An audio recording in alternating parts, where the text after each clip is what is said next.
I like to check if everything is good. So we have the non-farm payroll in about 8 minutes now. I would just like to remember you that this is not a trading room. It is just a presentation to show or to illustrate some aspect of the max trading system.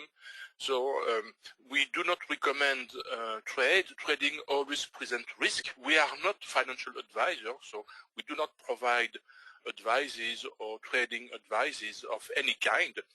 This is for educational purpose only. And so do not take the trade if we have or if I see an opportunity to take some action. I just want to illustrate some aspect of the max trading system, because we never know what we may have with the non-farm payroll. So if the conditions are not fulfilled to have specific movement, we see sometimes with the non-farm payroll, I will do what we call forcing a trade. So forcing a trade consists in taking a trade which we should not take, by the way, and then I will illustrate some details of our trade risk management.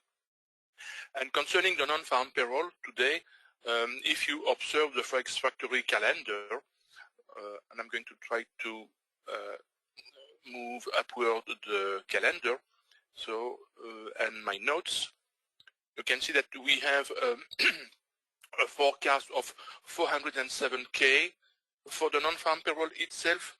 The previous months, the employment change was 467K. For the unemployment rate, we have a forecast of 3.9%. Last month, it was at 4%, and for the average hourly earnings, 0.5% and 0.7% respectively.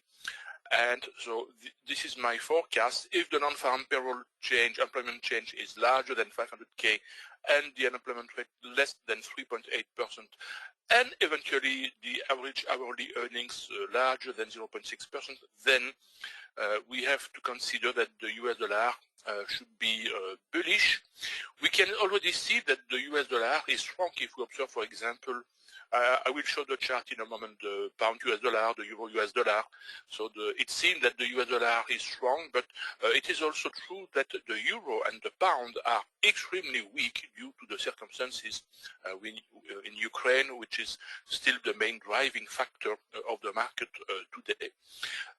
On the contrary, if we have very small number for the non-farm payroll and the unemployment rate, so we will have to consider the US dollar bearish, so less than 280K and larger than 4% respectively. Otherwise, in all the other circumstances, we don't have a tradable situation, because the non-farm payroll is a complex news. We have always to consider at minimum the non-farm payroll itself and the unemployment rate, and they must be in agreement with a big surprise, positive or negative, by the way. And the average hourly earnings, so we'll emphasize that deviation in case of deviation. Otherwise, no trading opportunity, and so I have already explained what I will do. So now we have just 5 minutes to wait. And I see that Craig is logging in the room. He will prepare also all the necessary tools to record this video.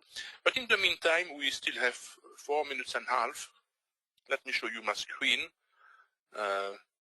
here. So I have prepared, today I will use one of our version of the max, we call the max sum. And for the max sum, we have two types of price representation, and I have chosen one of them. So from time to time, so I change the type of chart we can use. And I have selected 8 pairs, 6 pairs we recommend on our website for today, and 2 additional pairs containing interesting currencies like the euro and the CAD, the pound and the CAD. So how do we choose the pair every day? How much time have I? I have 4 minutes. Let me show you how we do that.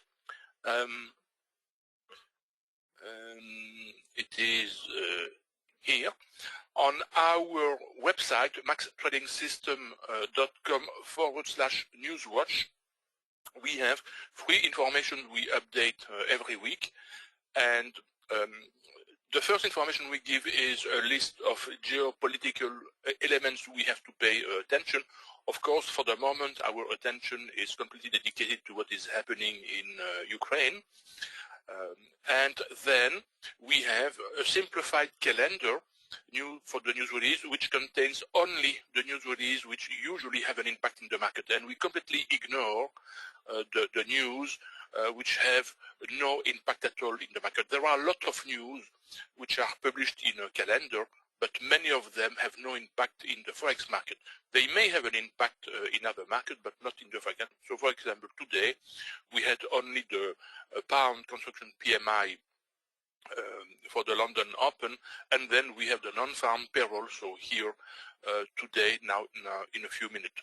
Below the calendar, we have what we call the top pairs list, the 10, usually 10 pairs which represent the best trending pair, because as you know, the max trading system is a trend following system, and so for that, in order to get nice results, we need to trade trending pairs, and so we provide the list of the usually best trending pairs on our page, and then we provide for each day of the week the pair we have to favor, matching the top 10 pairs list with the calendar. So for today, the recommended pairs are, or the suggestion is never a recommendation, but it's a suggestion of what we are doing. The pound US dollar and the euro US dollar, which is not a surprise, the pound Aussie, the pound yen, and possibly the pound Kiwi, the pound Swiss. We can add also some card pairs. This is why I have added, so on my screen, the euro card and the pound card, because as you have observed, the price of oil is also exploding. For the moment, it is, let me show you that. Crude oil is at 100 and if I take the ask price, $112, which is extremely high, and this of course favors the CAD pair, and this is why we see the CAD which is strong, with the euro CAD going downward, the pound CAD going downward. So. But I think I will focus on the pound US dollar and the euro US dollar when the news will be released. After that, we don't need to rush to take some trades. I will explain a little bit what I present on the chart in terms of the tools we are using. But let's focus now on the news. And Craig, when you will be ready, if you want to say something, so if you want to welcome our participant today, so feel free to make your intervention whenever you want. So now I'm going to display the calendar. So here, and I'm going to update the page that way. And I will display on another monitor, but you will not see it. So the my forecast for the numbers. In terms of market condition, market sentiment, so the market sentiment for the moment as I perceive it is risk-off due to the Ukrainian situation, of course, with the euro, the pound being very weak, the antipodine, the Kiwi, the Aussie very strong. The safe havens are mixed, so we see some strength in the yen, but some weakness in the Swiss. Not very strong. The Swiss is not very strong. And so this requires to be extremely prudent. And normally we have the news being released, and so we can see now the number. The non-farm payroll is at 678, so a good deviation, positive deviation for the non-farm payroll itself, and the unemployment rate is at 3.8. The unemployment rate is not good enough, so the deviation is very small, and the average hourly earnings is very bad. So we have contradictory informations, and so this does not present a good opportunity for a trending market. Unfortunately, this happens, of course, from time to time, and it's not necessarily obvious that we have the appropriate conditions so for the for trending movement with the non-farm payroll. Nonetheless, let's observe what is happening on the chart, and so let's see what we will get.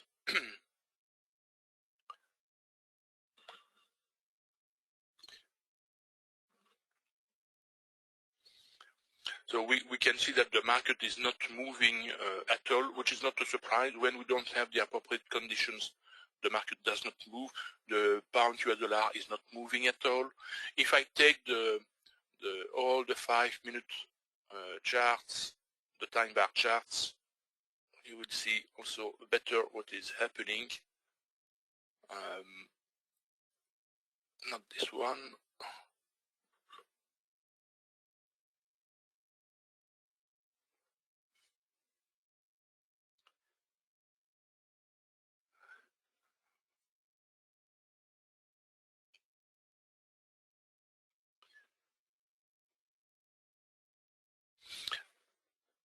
Pound US dollar is here, but is it the M2? Where is my M5 for the pound US dollar? I have lost my pound US dollar.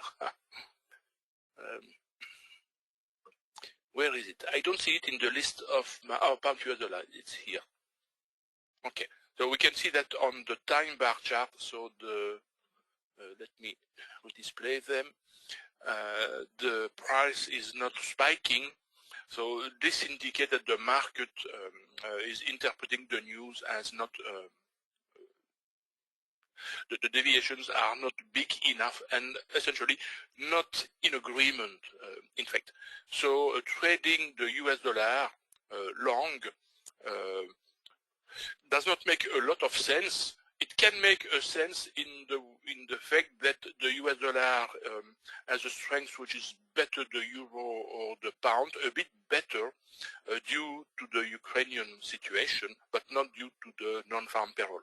And so what I would like to do, so just to illustrate what we can do with the max, I will close some of my pairs because I have a lot of information opened on my 3 monitors, and so I will keep a minimum number of charts. And so let's close the pound US dollar. Let's close the euro US dollar.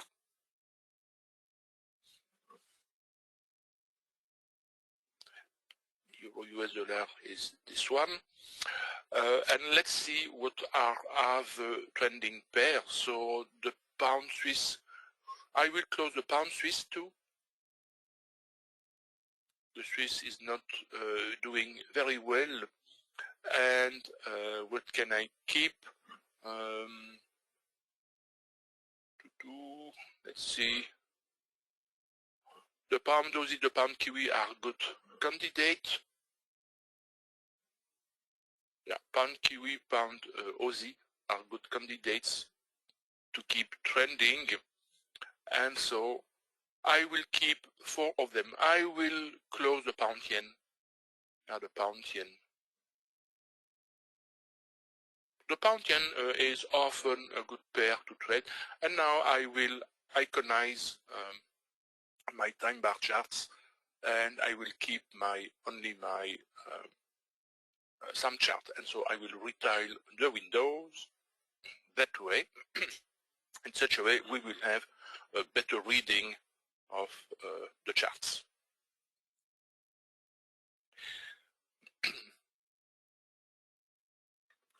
So now let's see what happens. On the chart, if you observe any of the chart we are using, so we have on the main chart some indicators, for example, Bollinger Bands, a special yellow and orange line we call the ETF lines, which is a very custom indicator.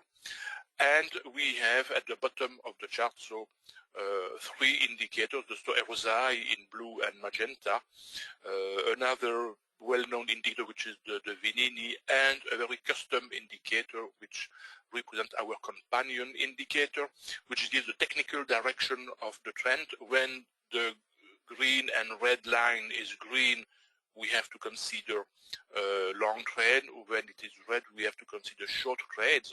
But this is the technical trend. In terms of global context, today all my pairs are, the pairs I'm showing are to the downside, so they have to be traded short, and so I will consider only short entry setup. And we can choose any pair we want. I'm inclined to take, for example, one containing the euro and possibly the CAD, or possibly the pound Kiwi, for example. The pound Kiwi and the euro CAD seems two good candidates. So, and let's consider one of them. You see also horizontal lines on the chart in different colors. These represent possible support and resistance level we see on the charts, which are established every Saturday.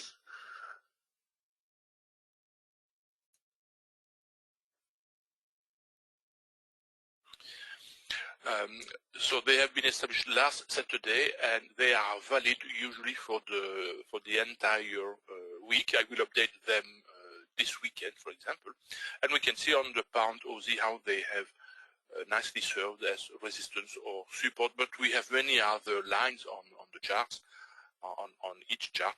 So now, in order to handle a possible trade, because I would like to illustrate our trade risk management, we are using a tool which we call the Max Trade Monitor, and I'm going to put that tool on each of the pair I will use for illustration today.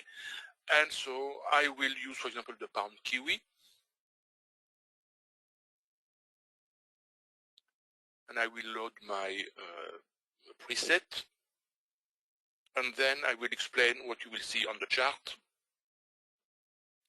So here, and let's take the Euro CAD, for example.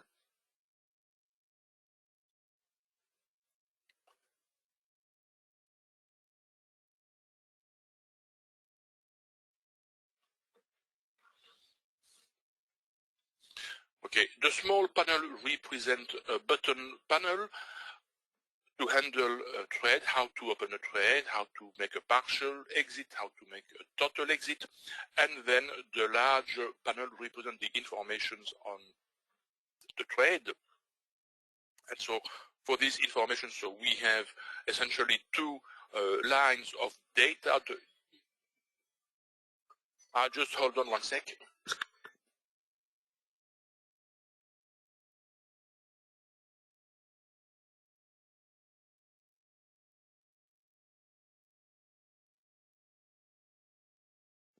Always commercials, phoning calls. So we have two important lines of information: the ESL result, which shows the result if the price hits the stop loss, and the XXX profit, which is the result we obtain when we close the price at the trade at the present price. And I will explain, if I open a trade, more in detail these information. So.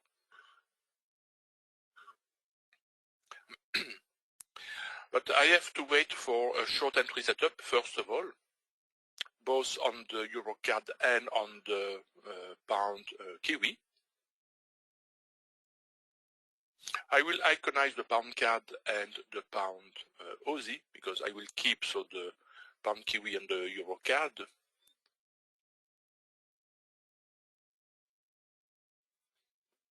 That way. And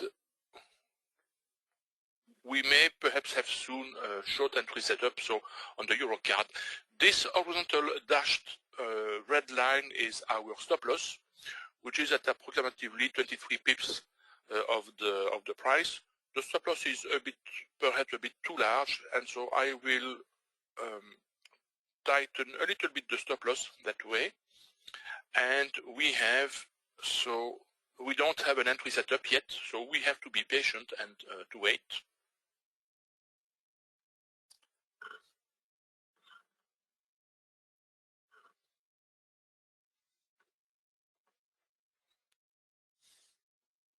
Now, in terms of indicator, our stock RSI is a short-term momentum oscillator, and the VNNE is a long-term momentum oscillator. So this gives us two vision of the momentum, and this is extremely useful for our timing decision.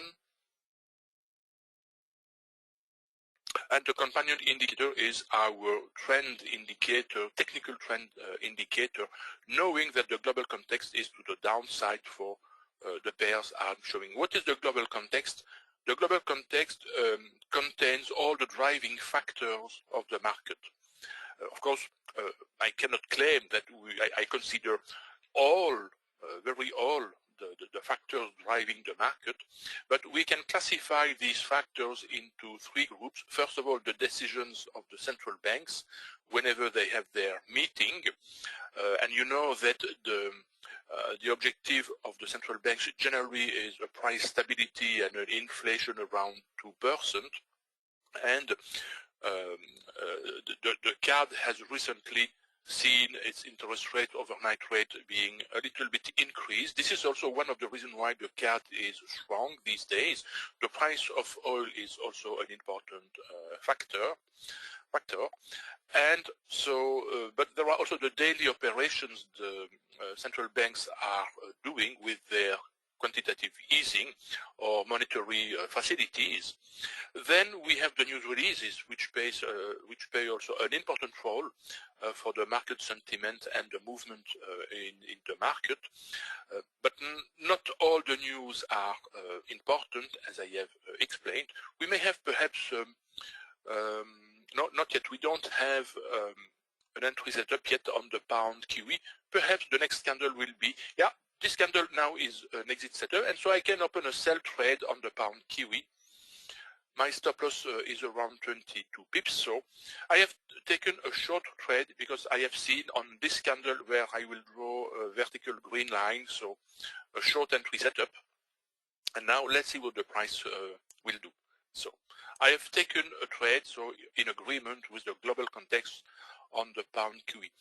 And the third type of driving factor, so are the geopolitical events, of course, and there are a lot of them, but the main geopolitical event which drive the market for the moment is what is happening in Ukraine, between Ukraine and Russia, but also the some other part of the world, USA and essentially the European Union. And so this is a very serious problem. This is the kind of problem which can badly degenerate. It's already a dramatic situation, but so it can even become worse. Let's hope that it will ameliorate, it will improve very soon. But for the moment, when we trade, we have to take these types of events into consideration. And so now that we are in a trade, whenever we open a trade, we always fix a stop loss. We have strict rules to define the stop loss size. We do not fix an arbitrary stop loss. We don't have a fixed size for the stop loss. We have rules to define where the stop loss must be located on the chart. We have, however, to follow a minimum size. We cannot take an arbitrary size for the stop loss.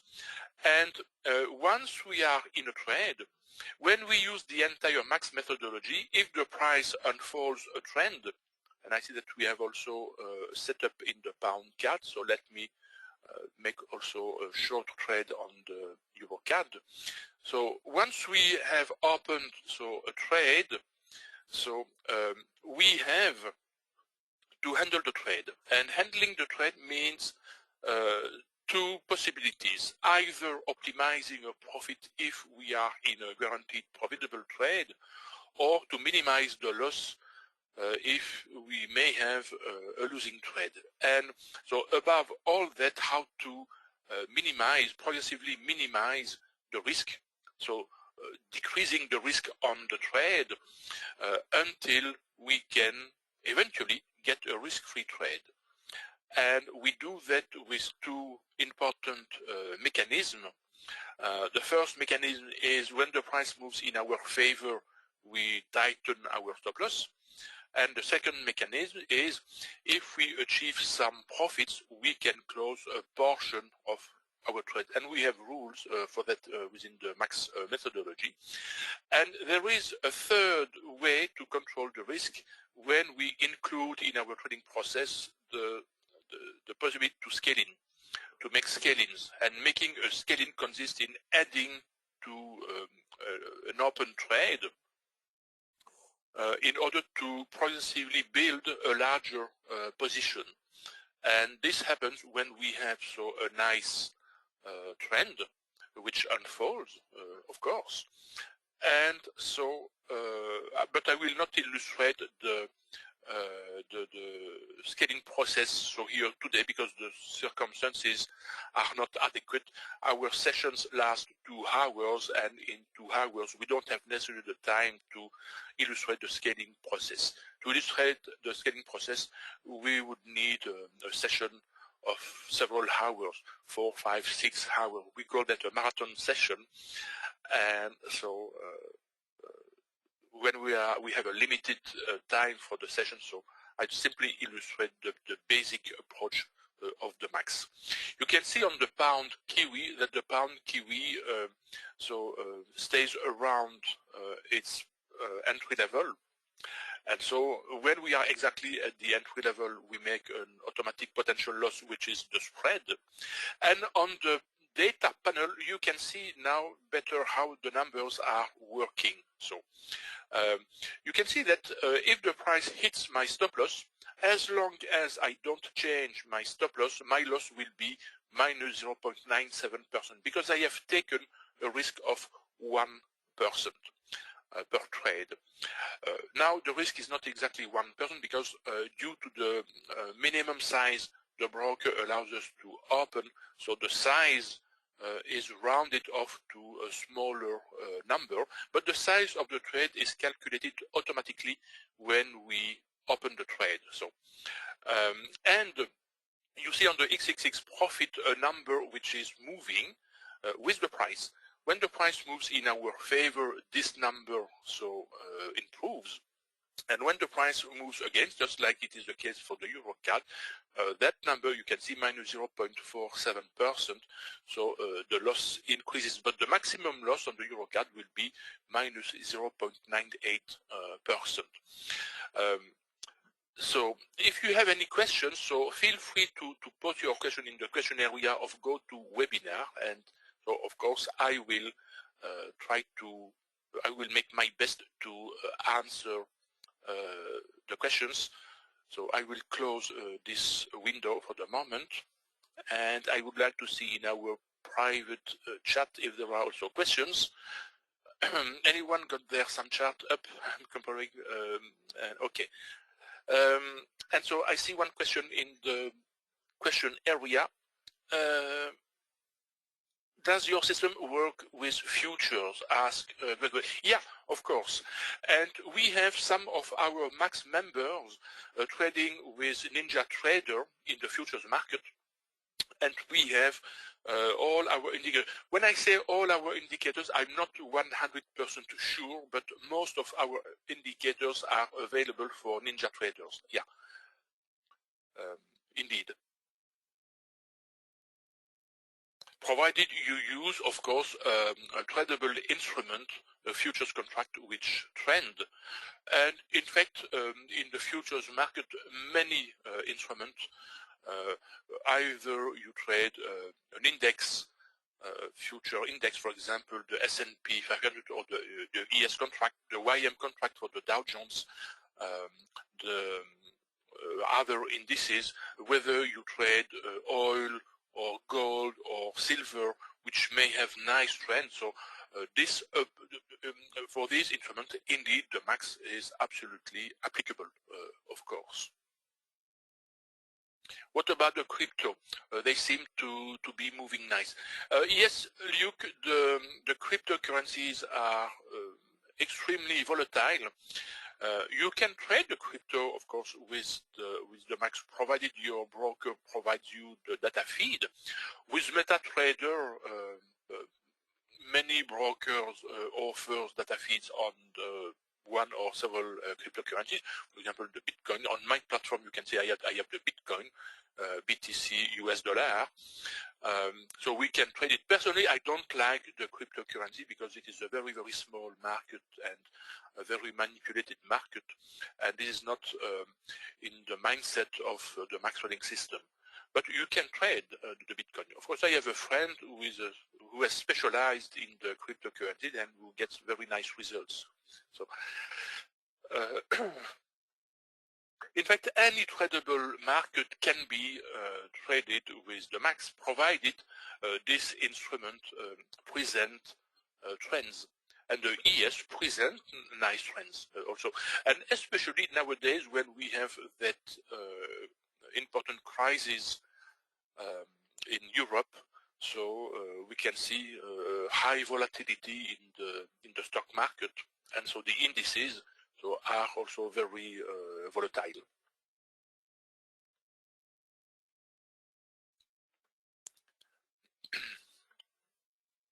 Of course, when we have a look on the card pair, it's always a good idea to check what the price of oil is doing.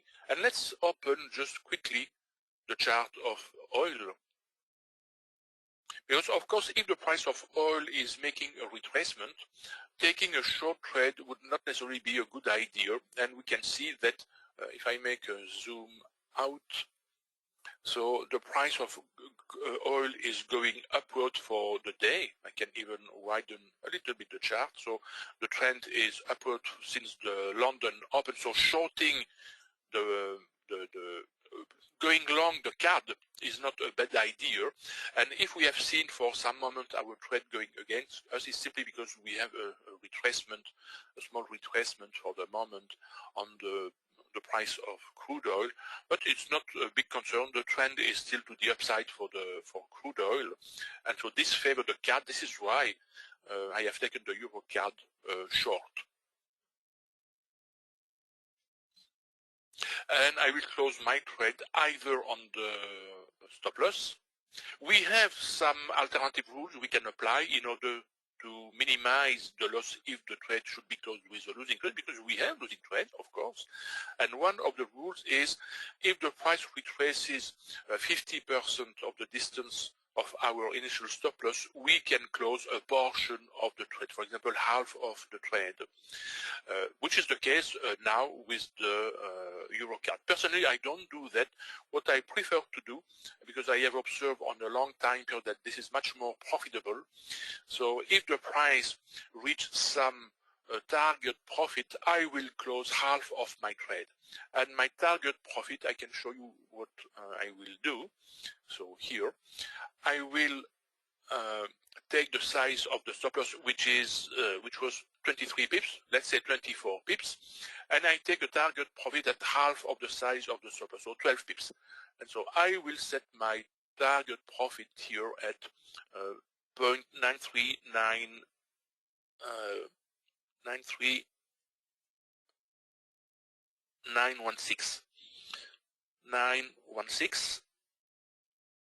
And so if the price reaches that level or goes over that level, I will close half of my trade size, making what we call an MX, a momentum exit. So, and you can see that if I close the trade now, I make a 0.2% profit with a risk of 1%. It's a small profit because the price has not moved a lot for the moment. Let me check if my stop loss size measurement was correct. So 24 pips, and so 12 pips, yeah, perhaps a bit lower, 906. Of course, there is no guarantee that the price will reach that level. And for the euro card, my stop loss size was, let's say, 23 pips. So 11.5 will be here at 103.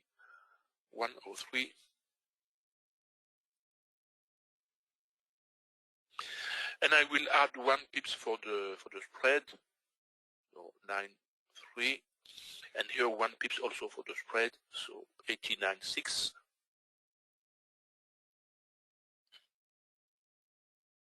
That way. And so if the price succeeds to reach these levels, I will close half of my trade.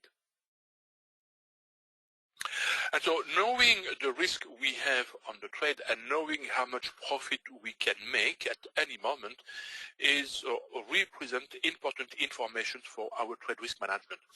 And if I have an opportunity to tighten somewhat my stop loss, you will see how the risk will evolve, how the risk will decrease. We have an important rule: we never widen our stop loss. Once the trade is opened, so we never widen the stop loss. The stop loss stays unchanged or can be tightened when the price moves in our favor in order to reduce the risk on the trade. And one of the tools we use to adjust the stop loss is this pink and blue line. We use the pink line when we are in a short trade. We use the blue line when we are in a long trade. And we follow that line, keeping the stop loss at some distance from that line. But for the moment, I have no opportunity to tighten the stop loss because the price is not moving a lot for the moment. As I have said, the conditions are not appropriate to take a trade for the moment. So the market is digesting the information about the non-farm payroll because all the numbers were not in agreement. There were some contradiction, and so this must be integrated with what is happening, of course, in Ukraine. And so we have to wait. We have to wait. We have to be patient. The trade has been opened. We know what we can lose. We know where we can take some partial profit. So we have just to wait. It is almost a set and forget situation. Are there any time you would close the trade before stop loss? The trade is reverting. Yeah, indeed. There are some circumstances when we have to close the trade, whether the price is going against us or not. But usually this will happen when the price will go against us. And the circumstances are the following. We define three main situations. When the trend is reversing, what does it mean the trend is reversing? I mean the technical trend. And so when our slow bias, which is our companion indicator, turn from red to green, and if we have a long entry setup, then because we are in a short trade for the moment, so if we get a trend reversal and a long entry setup, then we close the trade. And we would like to see that preferably before the price reaches the stop loss. In such a way, we minimize the loss. A second way is what we call a movement invalidation. And a movement invalidation is not a trend reversal. It's another type of situation I explain in the course. And a third situation is a trend exhaustion. And a trend exhaustion is a very specific pattern the price is doing along the trend. And when this pattern happens, we can indeed consider to close the trade. And this may happen whether we are in a profit or not. For any of the three situations I have explained, this may happen at any moment in the movement, whether we are in profit or not.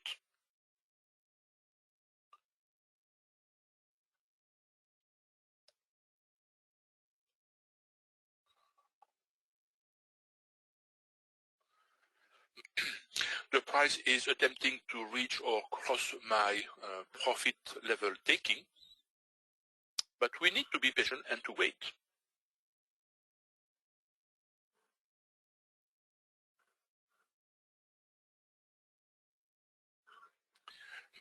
I see some discussion about the chart we are using in our private chat room. So very exciting stuff. Oh, I can believe you, Ilker. When you begin to examine the different way to represent the type movements, so these are very exciting stuff because you will see a lot of opportunities. Because a key point, when we are trading in fact trends, we are interested in the price movement, and we have to choose a type of chart which gives us the best clarity in the price movement. Okay, the price is reaching our level. Observe the profit level here, and I'm going to make an MX now. Okay, making an MX, this means I will close half of the size of the trade. So I push on the button now, and you can see the small red triangle which has appeared just a little above my limit because of the spread. This is why I have taken an additional pips to take into account the spread. 1 pip was perhaps not enough because the spread is around 3 pips. I should have taken a little more, but it's just for illustrative purpose. So here, and you can see that the risk has dropped to 0.25%. This means that in the worst case scenario, without having changed my stop loss, if the price reverses quickly and hit my stop loss, I will lose only 0.25%. And you can see that the line closed profit represents 0.25%. And this profit stays fixed once and for all, because this corresponds to half of the trade having been closed. Now, if I tighten a little bit my stop loss, because I have some flexibility to tighten my stop loss. Now my stop loss size is around 32 pips. This means that the stop loss is at around 32 pips, 33 pips from the present price. I have some flexibility to tighten the stop loss, and I'm going to tighten the stop loss around this level and observe how the ESL result will evolve. It is now at minus 0.24%, so around 0.25%. And if I tighten my stop loss by just how many pips? Around 6 pips, you will see how the risk will evolve. The risk has dropped now to minus 0.10%, 0.1%, so 0.1%. This means that it does not need a lot of price movement or stop loss adjustment to completely cancel the risk on this trade. And if I show you the terminal panel, view the terminal panel in the trade panel, you will see that 2 trades are opened. For the pound kiwi, we are left with 0.26, so 26 microlot. And if I look in the account history, you will see the same amount being closed, because my total trade was 52 microlots, and so I have closed half of the position with a profit corresponding to 0.25%. And for the euro card, for the moment, my entire trade has been open. And so this tool, this expert advisor, the Max Trade Monitor, so you can see calculate automatically the trade size when I have to open the trade based on 2 data. First of all, the risk I allocate to the trade as a percentage of the trading account, and the size of the stop loss using the position sizing concept. So now that 1 unit has been, I call 1 unit half of the trade. Indeed, whenever we open the trade, we consider that the trade is made of 2 units of equal size. And so I have closed 1 unit. I am left with 1 open unit in this pound kiwi trade. And so let's see if we can improve the result, or if we can reduce further the risk until being break even.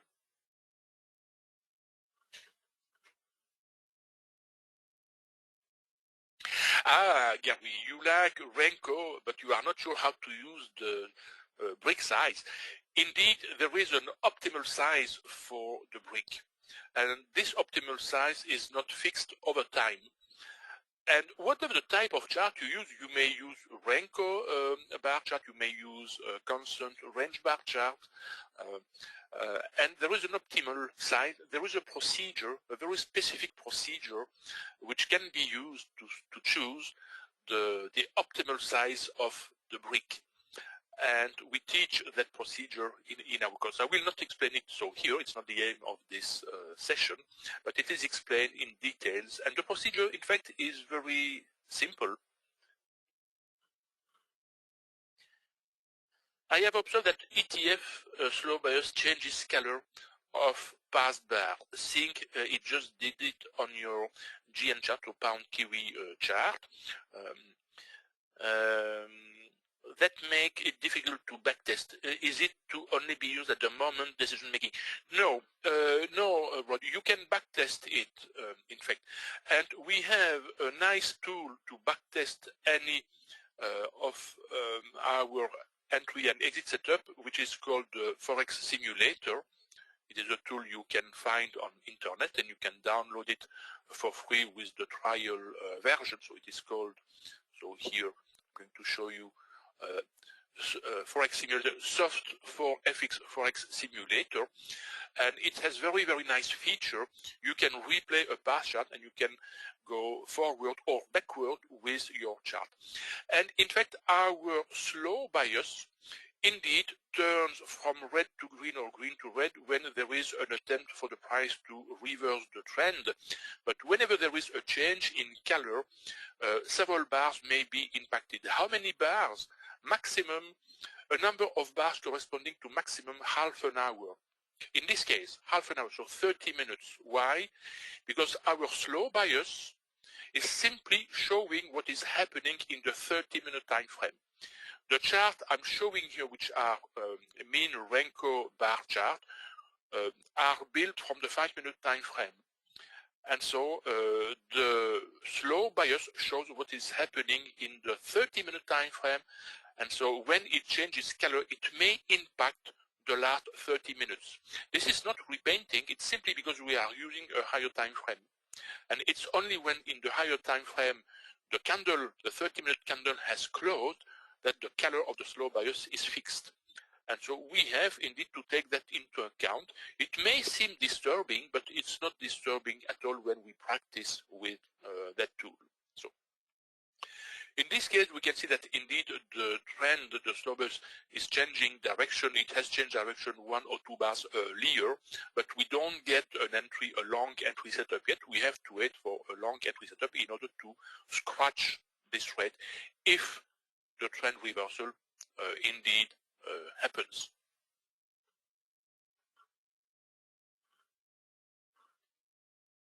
A repainting indicator is an indicator which is rebuilt for each new price which comes into the data feed. But this is not the case with the slow bias.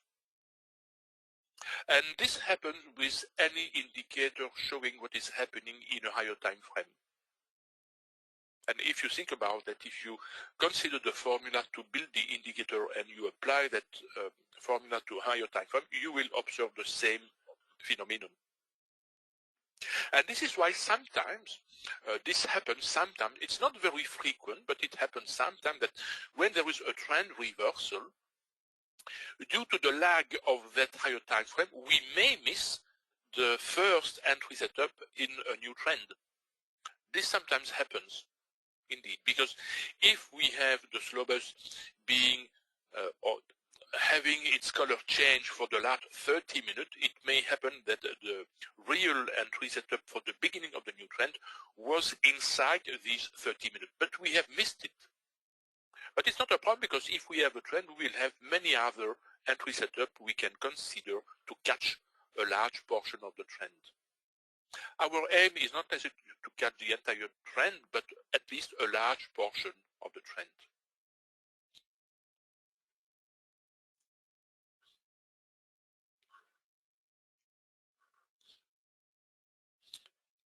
You can see there is also an attempt for the slow bias to turn from red to green in the EuroCAD. And here, do we have an entry setup? We may have on this candle, but we have to wait for this candle to close. We may have possibly a long entry setup. No, it will not be a valid long entry setup. No, sorry, it is not a valid entry setup. We have too many bars. So in this case, we will be probably stopped out on the stop loss. And this will happen. So we have, if we do not take into account the global context, so if we ignore the global context and we strictly follow the technical aspect of trading with our slow bias, we have a winning rate around 70–75%. And so this means 25–30% of losing trade or break-even trade.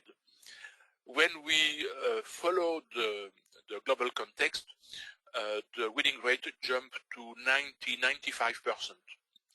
So, but there are also other considerations to take into account, like the moment when we take the trade, because not all the pairs behave the same thing, the same way. And unfortunately, and this is sometimes a remark which is made by many traders, unfortunately the best moment usually for many pairs to trade is during the European session starting around the London Open. And many traders complain that they have time to trade only during the Asian session or during a small portion of the US session. But the market is what it is, and you have to adapt to the market. You cannot force the market to adapt to your own constraint.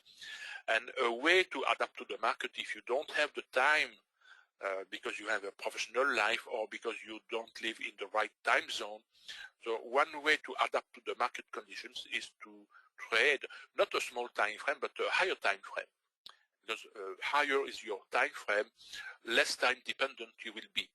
Okay, you see here for the euro card, so the trade has been stopped out at the stop loss, and so this shows that the loss is indeed the loss indicated by the stop loss, so minus 0.98%. And so this will happen sometimes. And now what I will do is, if I get another short entry setup, I will take another short trade. I will ignore any long entry setup which may happen, because my context is long, is short on the euro card, and so I will wait patiently for the next short entry setup, and I will reset the numbers on the data panel by using the reset panel button, so here RP, and I can do that on both windows just to adjust the number, the global column number. The global column number, in fact, is an aggregation of all the trades which are opened simultaneously. And the symbol column represents the data for the opened trade for which the tool is applied, the EA is applied. So we can say the remaining risk is on the pound Kiwi.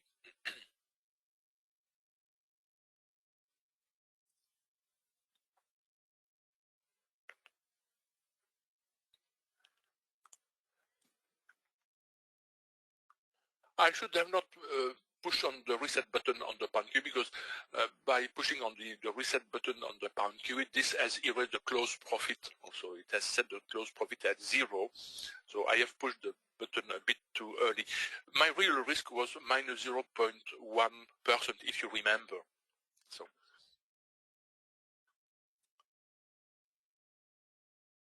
In fact, we push on the reset button when the trade is closed. And by default, the stop loss is set as some distance. So at, in this case, 20 pips from the present price at the moment we push on the reset button.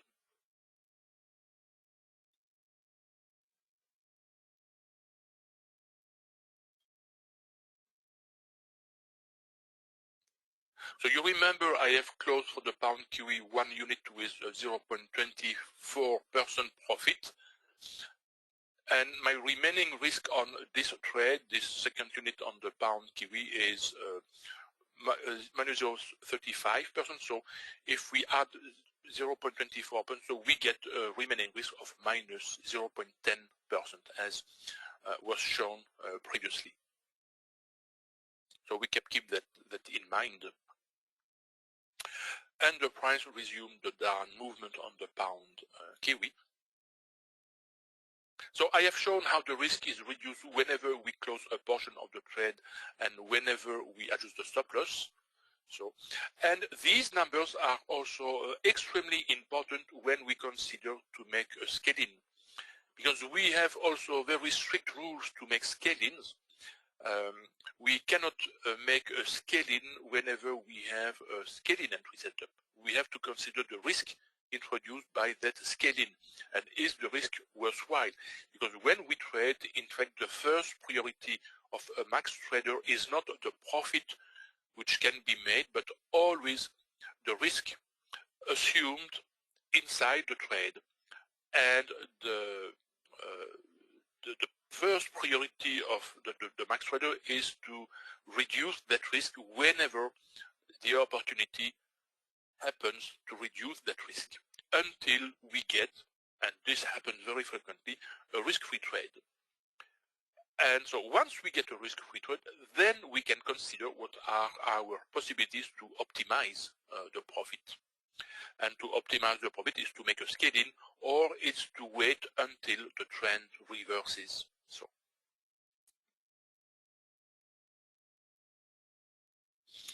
we will have probably another new short entry setup very soon on the Euro card, in which case I will take a second trade.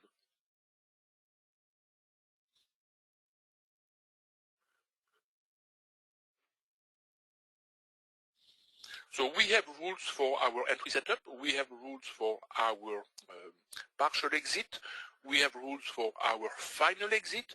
We make the distinction between a partial exit and a final exit, especially when we make scale-ins, because this is important, of course, when we have multiple opened units. And so it's more it is important more than ever when we make scale-ins, because when we make scale-in, we add a risk to our resulting position. And the question each trader should ask is the risk worthwhile or not? And so if the risk becomes too much important, the best decision is to skip the scale-in. If the risk is acceptable, then we can take that scale-in, and we have rules for that too.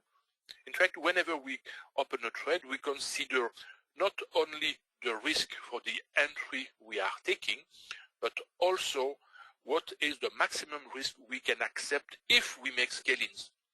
And then there is another third level of risk, which is what is the global risk I may accept if I make several trades simultaneously. Because if I open two trades, I have two risks, one risk per trade. So we have to think about that. And in fact, because we don't have 100% winning rate, we have losing trades, and sometimes the winning rate and the losing rate fluctuates. If I have said that we have, without the global context, a winning rate around 70–75%, sometimes when we have bad market conditions, or if we make a roll, because this may happen too, the winning rate can drop to 65, 60, even 50% for sometimes. And so in this case, if you have losing trades, your drawdown can increase very, very quickly. Because unfortunately, the losing trades happens more frequently than you can imagine. And the length of these losing trades is also larger than what you may think. Let me ask you just one question. If you have, let's say, a 70% winning rate, which is a decent winning rate, what is the length of the average losing trades you can face at some point? And so a losing trade is a series of successive losing trades. So with a 70% winning rate, what is the losing trades you can have? Have you some idea? Is it 2 losing trades in a row, 3 losing trades in a row, 4 losing trades in a row, 10 losing trades in a row? What's your opinion? And if you don't know, try to make a guess. And yeah, Jitendra, but you already know the answer.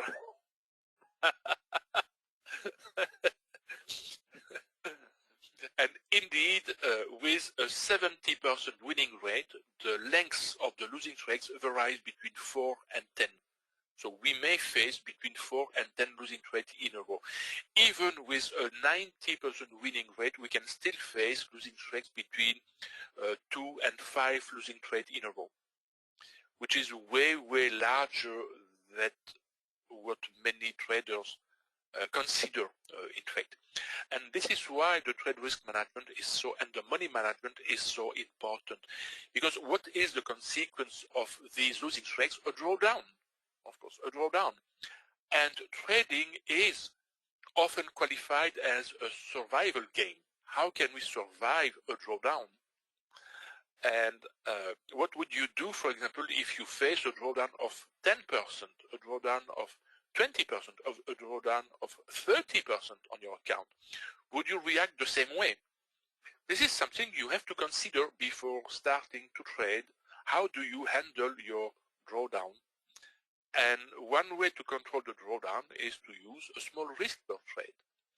Many traders consider that a 2% risk is small enough. Personally, I consider that a 2% risk is even too large. So, personally, my risk for each trade is between 0.5% and 1%. And believe me, with such a small risk, so I can sustain a long time period of drawdown. And the drawdown is never a big drawdown. What are the average size of winning trades if losing ones are around 1% each? It depends, look, if we use, it depends on the level of the max we use. And so I will here give you the number for the max primer, which is the basic level of the max, which can be used partially with the sum level. So, because if we make no scalings, we have, in fact, we are at the level of the max primer.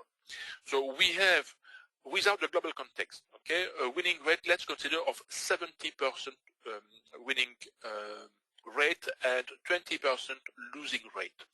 When we have a winning trade, the average profit is between half R and 1 R. So if we use R represent the risk. For example, if we use a 1% risk, so the average profit will be between 0.5% and 1%. And the average loss will be a little less than 0.5%.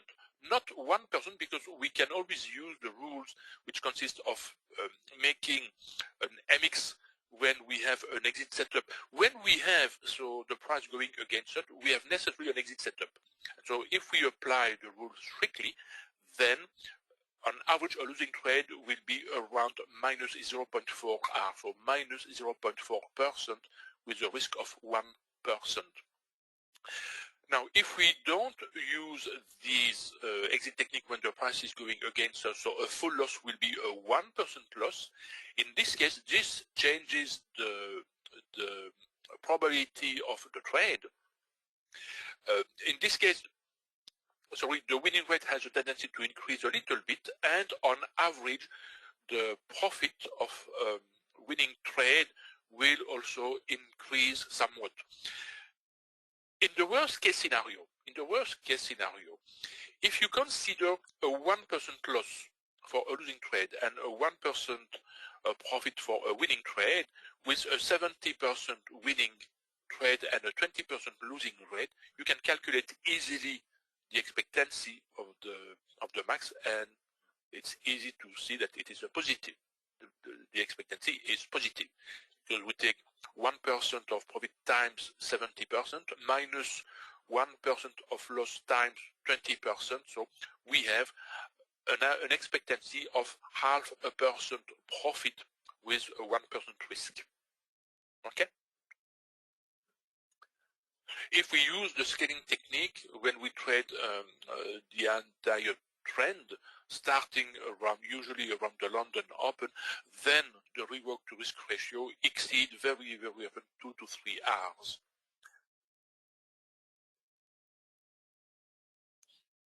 But we can still face losing streaks. My personal record for the losing trade is 6 losing trades in a row.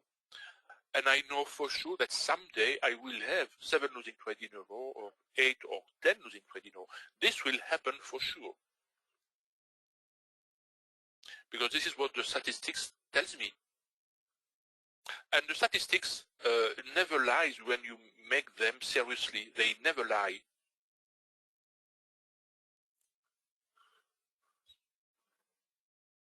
So can I tighten a little bit my stop loss here on this trade? My pink line reappears, so here, and I am too close to it, so it's a bit too early. My stop loss is 25 pips for the moment, so I will have some opportunity if the price continues to move downward. But we can see that for the moment on the pound QE, the price is essentially ranging. Ilker asked, I found an import sheet from you. Ah, yeah, indeed, Ilker. This is a zip file you have received because you have taken the Max Advanced course. Oh, in 2011, so 10 years ago. Good for you. You have taken the Max Advanced course. And in the Max Advanced course, I indeed teach how to have a total control of the drawdown. And this file you have received, in fact, calculate the risk you have to apply whenever you get a drawdown in such a way to control the drawdown. So you predefine a maximum drawdown, for example, let's say 20%, and if you apply the risk for each trade calculated in this Excel spreadsheet, so you will be granted to never exceed 20% drawdown. It is always possible to have a complete control on the drawdown. It's a mathematical problem, and it's a mathematical problem having a solution, in fact.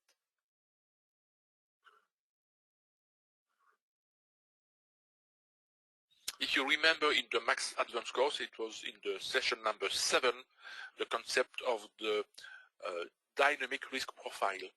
Dynamic risk profile.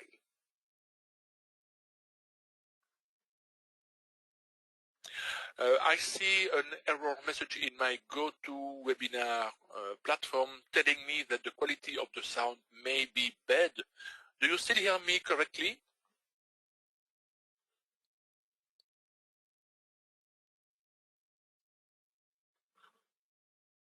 Okay, thanks Ilker, thanks Ingrid. All fine, thanks Gary. Good quality, says Rod. Okay, thank you very much.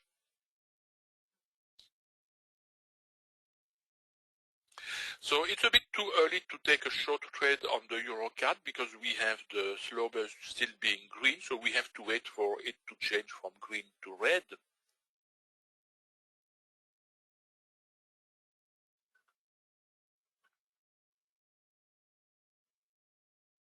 Let's have a quick look to the crude oil to see what the crude oil is doing. So the crude oil has restarted, it has resumed its uptrend.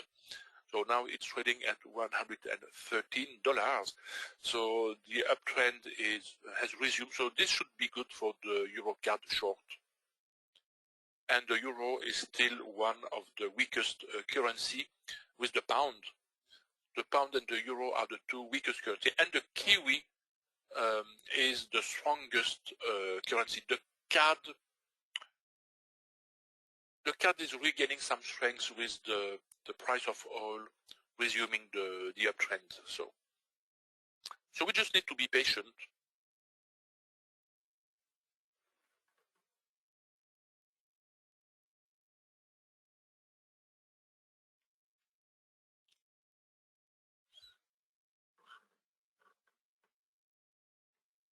So just to explain a little more about the MAX.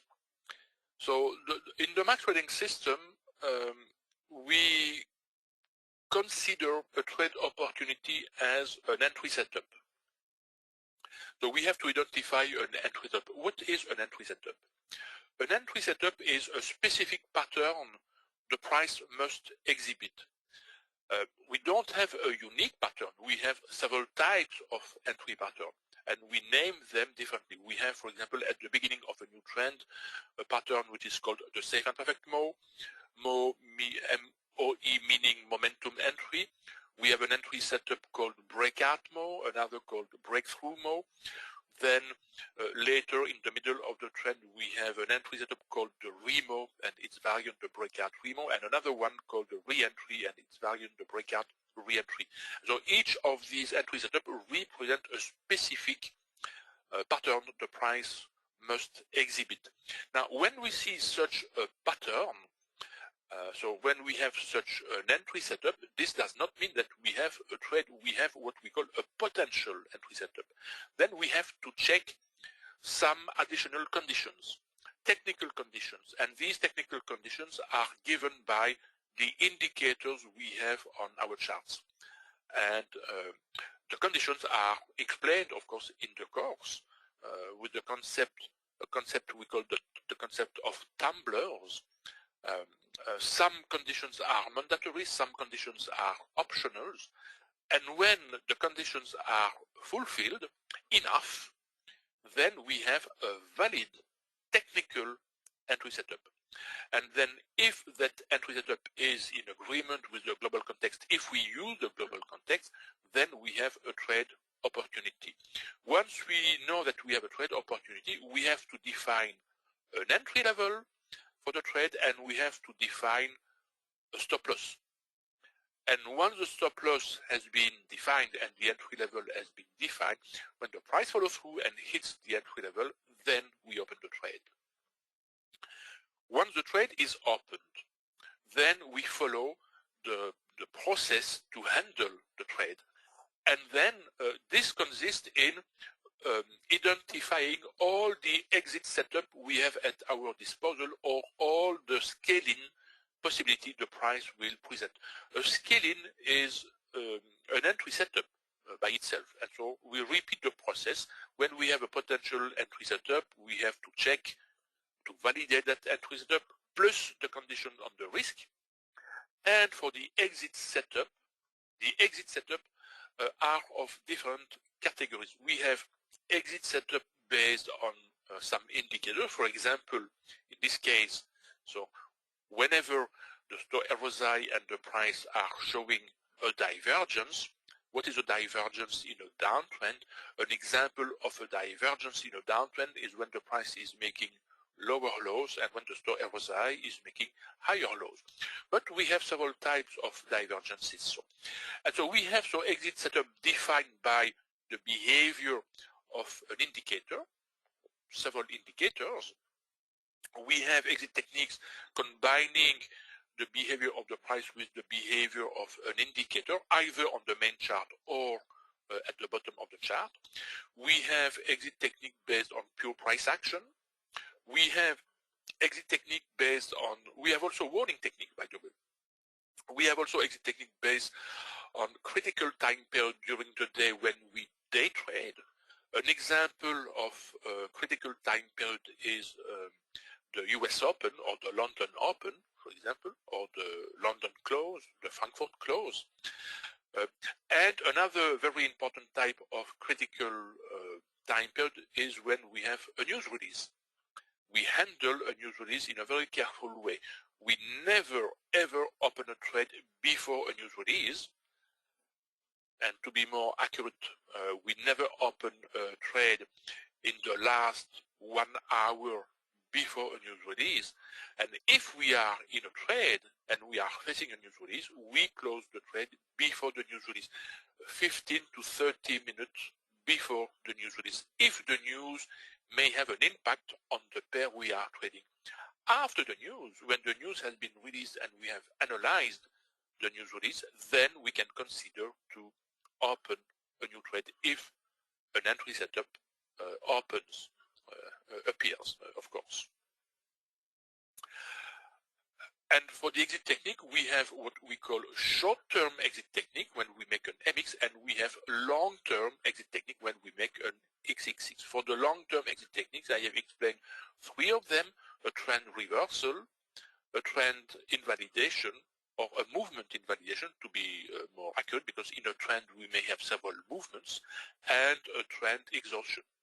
We have other circumstances when we can also close our trade with an XXX. We have additional rules for that. So we have a lot of rules to fine-tune the decision we can take on a trade. And they are not discretionary. On each bar, the concept is, on each bar, we have to check all our possible exit technique. Does an exit technique apply or not? And if it applies, we have to fix an exit level, and if the price follows through and hit that exit level, we make our exit, partial or total exit. So these are the concept of the technical aspect and the trade risk management aspect of the MAX. And another information which is usually asked is, are there enough trends to trade with the max? And in fact, I trade most of the time the 5-minute time frame or the corresponding some charts, but I still call them the 5-minute time frame. And what I'm observing for years and years, I'm trading the Forex since 2000, so it's now 22 years, in fact. 22 years, yeah, 22 years I'm trading the Forex. And I observe that for each pair, on average, and by pair I mean the 28 pairs made with the 8 main currencies, the US dollar, the euro, the yen, the pound, the CAD, the Swiss, the Aussie, and the Kiwi. So 8 main currencies, 28 pairs. So on average for each pair, we have what we call a true trend between 2 and 4 times per week. So we have between 2 and 4 nice trends per week, which is large enough to have good result, because when we have a true trend, we have an opportunity to make several scalings. If we take, for example, the pound Kiwi today, I'm going to show you from the London Open. Where is the London Open? The London Open was, you see here. The Frankfurt Open was here. The Tokyo Open was a bit earlier. And the pound Kiwi is a pair we can trade also during the Asian session. But look, the nice trend. Even with the starting with the Frankfurt Open, so we could have caught all these trends. So here, at least this one, and perhaps even this one. Yeah, this one, very, very easily. So all this trend. Not up to that point because we had the non-farm payroll, but at least until the US Open. So it was a movement of around, so here you can see around 120 pips. And the movement is extremely clear when we use this type of price representation. And so we have such kind of trend between 2 and 4 times per week for each pair. I should say more accurately, almost each pair. And it seems that the price wants to come back on the Euro card. The price is bouncing around our home base, but we have to wait for the slow burst to turn red. And for the pound Kiwi, I will not close the trade on a long setup. I would like to see, just for illustrative purpose, so here, if the trend will resumes to the downside. But normally here we have exactly with this, no, perhaps this candle here, we have to wait for this candle to close. And so let's wait for the candle to close. If this candle, the present candle, closes as a blue candle, it will be a long entry setup.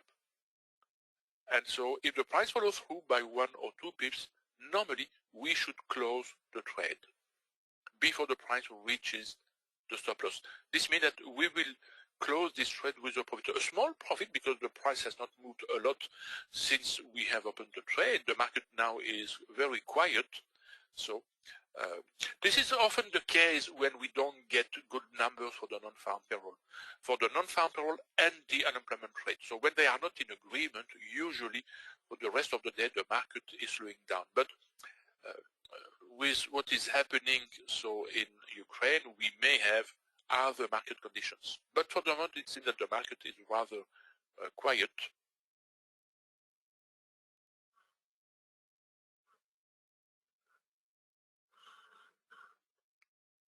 The trend will perhaps resume in the Euro CAD. The price is nicely oriented, but we have to wait to have a valid entry setup.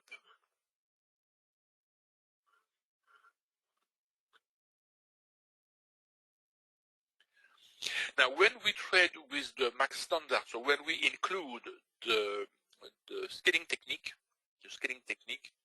so our average loss, just to complete my answer for you to your question, Luke, with the max standard, when we have a losing trade, the average loss is between -0.5 hour and -1 hour, because of the scaling technique, the loss may be a bit larger. But on the other side, the average profit is larger between 2 and 3 hours on average. And when we use the sum chart, one specific type of sum chart, which is not the mean record as I'm illustrating today, but another type of charts, then the winning rate, the average profit of a winning rate is even higher. In fact, there is no limit. I can show you past trades for which the profit lies between, or ranges between 0.1 hour and 100 hours, in fact. But on average, it would be around 5 hours on average.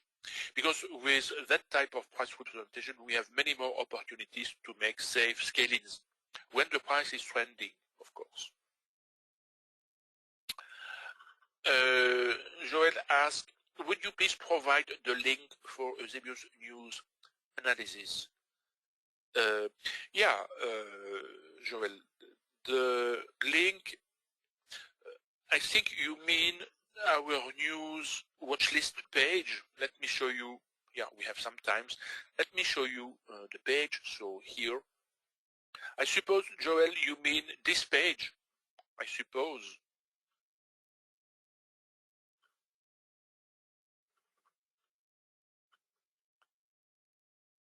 Is it this page you mean, Joel?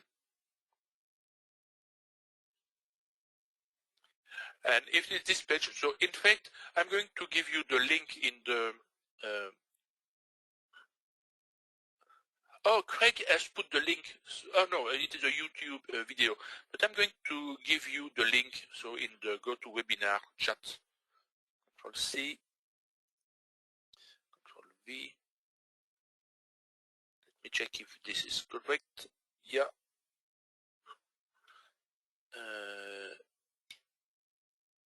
Send. Okay. So the link is www.maxtradingsystem.com/newswatch. So it is in the chat area of GoToWebinar. And to be informed when the page is updated, so normally it's every Saturday or Sunday, so you can put your name and your email address and you will be notified whenever the update has been made. And these informations are free of charge. Okay? They are free. And if you continue to scroll down the page, you will see previous updates. So it goes down to or many days. So the last update here on the page was on which day? December 19th last year. So we have around 3 months of updates on the same page.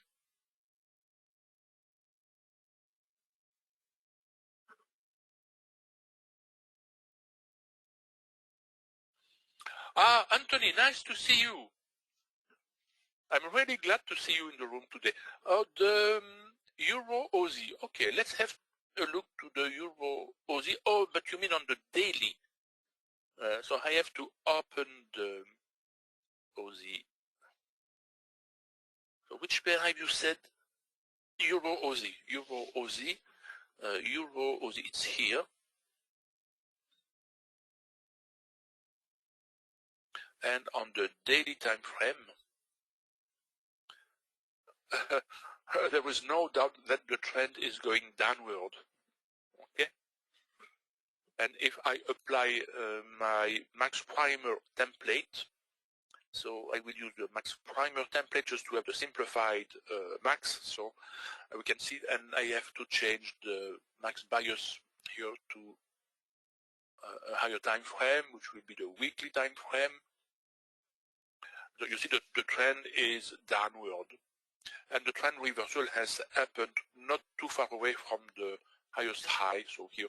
And so we have a nice trend, and the trend is still downward, but we have to expect some retracement because we can see that the Stochastic RSI is completely flat now. It can stay flat a long time period. In fact, as long as the situation in Ukraine will not improve, so the euro will weaken, will continue to weaken. This is my opinion. And why the euro will continue to weaken? Because you know that Russia is an important exporter of oil, gas, wheat, corn to Europe. And they have begun to reduce their exportation to Europe, creating a shortage of this product in Europe, and so creating a push, an increase in their price. And so this increases the inflation in the European Union, and the inflation, if the central bank does not increase the interest rate, this will continue to weaken the euro, in fact, because this is hurting severely the European Union economy. And so the euro can possibly continue to weaken. So you have to pay attention to what is happening in Ukraine and the relationship between Russia and Europe concerning the delivery of oil, petrol, oil, gas, wheat, corn, and so on. So,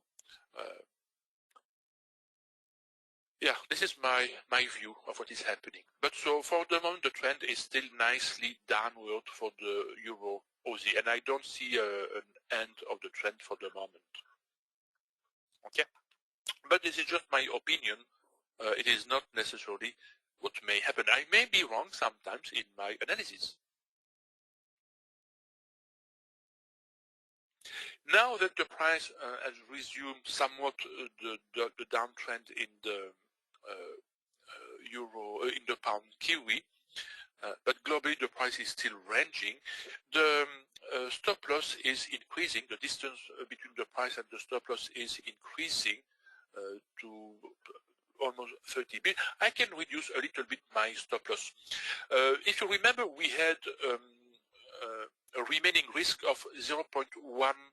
So if I succeed to drop my risk here to less than minus 0.25%, my trade globally will be break-even. So let's see where I can tighten a little bit my stop loss. I can tighten it around this area.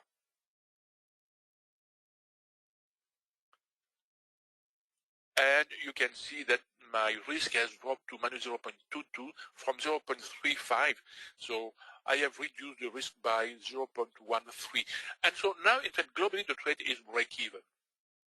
The global trade is break-even.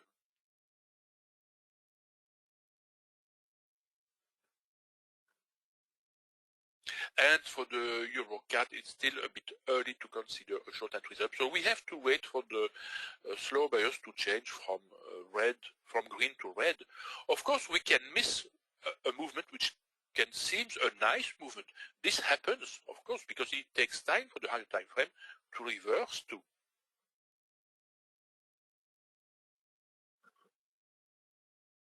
Was the euro CAD tradable downward? Yes, indeed. Look like nice movement. Look, never have some confidence in what you see in the chart, especially when you don't use a time bar chart. If I widen the chart, so here, the window, you can see that in fact the trend is still to the downside. Here we have the Frankfurt and the London Open. Then we had the news here, it was the news on the pound, and we can say the trend is still downward. This is a kind of distortion the mean Renko bars may introduce on the chart. And so you need to have a more global perspective of what the price is doing. And so never have a confidence of what you see on a chart if you don't have a larger picture of the chart. This seems a good movement to the upside, but it is only a movement of 36 pips, and this seems to be a good movement to the downside, but it is only a movement of 34 pips. But when you place these movements inside the trend of the day, then this movement appears smaller, okay? Because there is always a scale effect depending on the portion of the chart you are showing and depending on the type of price representation you are using. My context analysis was to go short on the EuroCAD, and if I observe again the price of oil, for example, price of oil, which has a big influence on the CAD, we can see that the price of oil continued to be in an uptrend. Even if I widen the chart, look the trend of today, and if I make a zoom out to see a better picture of the chart, look the nice trend we have today, and with the price of oil going upward, this favors the CAD, and so sooner or later this will impact the EuroCAD to the downside, because a CAD strengthening means the EuroCAD going downward. Okay. So it is not a tradable downward yet for the moment because the slow bus is still green. So we have to wait. Now the price continue to move in our favor in the pound kiwi. So I will tighten a little bit my stop loss. Now beginning to lock a small profit in my second unit. You see open profit, so 0.38%. Now what I can do, because I am left with one open unit, and I'm sure that now the global trade will be a profitable trade. What I can do is I can close this trade on the next exit setup which will appear, or I can wait. I can try to be more patient, having a confidence in the global context, and wait for the trend to reverse. And because of the limitation of time we have, we can still be together around half an hour. If I see an exit setup, I will explain what the exit setup is, and I will close the trade. Okay? And then I will show the profit of the trade, so in the terminal panel.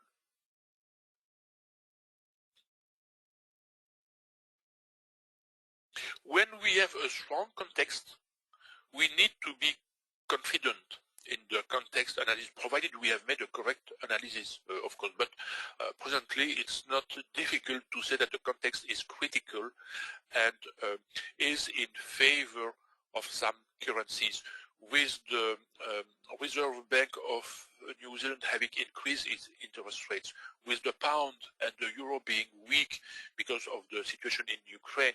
It's not difficult to understand that the best direction to trade the pound kiwi is to short the pound kiwi. And similarly, for the euro CAD, we have good conditions for the CAD due to the price of oil, bad conditions for the euro due to the situation. And so the best direction to trade the euro CAD is shorting the euro CAD. But it may take some time for the price to move in the direction of the context. So we need to have patience. And this is why a small trick I use on all my charts is to write a label on the chart, patience and discipline. Patience to force myself to wait for the appropriate conditions, and discipline to apply the rules in a strict way. In the Max Advanced course, I teach some flexibility, what I call our discretionary situations. A discretionary situation is never a way to introduce some subjectivity, but to introduce some flexibility, always based on the trade risk management aspect. And so this helps very often to increase further the profit we can extract from a trade. But these discretionary situations are somewhat very tricky, and the argument to take them is always based on the trade risk management, precisely to avoid introducing some subjectivity. With the stop loss widening here, or the distance between the present price and the stop loss widening, I have an opportunity to tighten a little further my stop loss. So as I have said earlier, the pink line is the line we follow to adjust the stop loss. This is what happens most of the time, but we have also an alternative rule to adjust the stop loss. I will not explain that alternative rule here, but I can adjust my stop loss a little bit downward, so in this area, so making, so looking a little more profits now on this trade. the second unit is itself almost break-even. And if the price succeeds, for example, to reach and cross this green line, I will have another very nice opportunity to tighten further my stop loss. I hope to be able to show you that. So if the price continues to drop,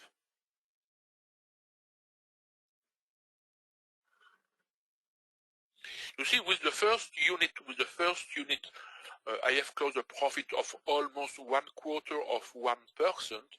If I close the trade now, I make a 0.5% profit with this second unit, so in total 0.75% profit. But for me, it's too early. I'm confident in the context. The context is still to go to the downside. The Kiwi is still strong. The pound is still weak, so there is no reason to exit earlier from this trade. For the EuroCAD, I'm going to make my stop loss a bit closer, just to prepare in case of a new short entry setup appears.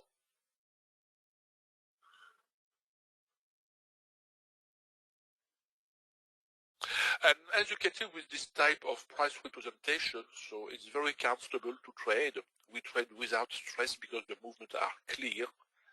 So no stress in trading. We have just to be patient and apply the rules. Was the EuroCAD trade? I have already answered that question. I have to shoot. Thanks for an interesting, insightful session. Oh, thank you very much, Luke. If you have any further questions in the future, don't hesitate to contact us on our website, for which you have the link in the chat area.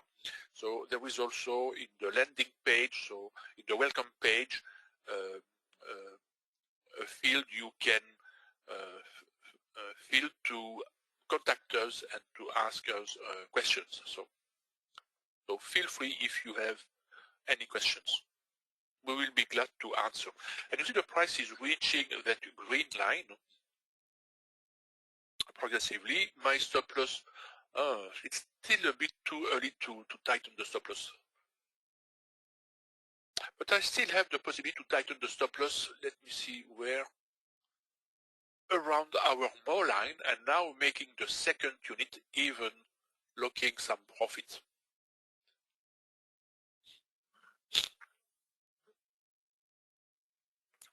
Hold on one sec. I will shut my mic for a few seconds.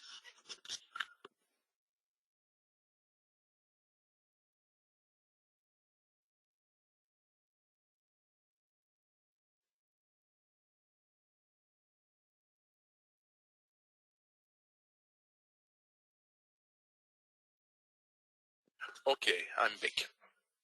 Now, a temptation of many traders is to use a too tight stop loss. You see, the distance between the present price and my stop loss is around 30 pips, 29.8 pips. A temptation for many traders is to tighten the stop loss closer to the price itself, at less than 10 pips, for example. But for me, this is an error because with some pair, we may have a high volatility. And if your stop loss is too close to the price, and if the volatility is a bit high, so you know that the volatility is a non-directional concept. The price can move downward or upward with that volatility. And if the volatility is high enough, your stop loss may be hit very, very easily. And so never fear to keep your stop loss far enough from the price. And this is also a nice trick to stay away from some stop loss hunting approach by some big boys.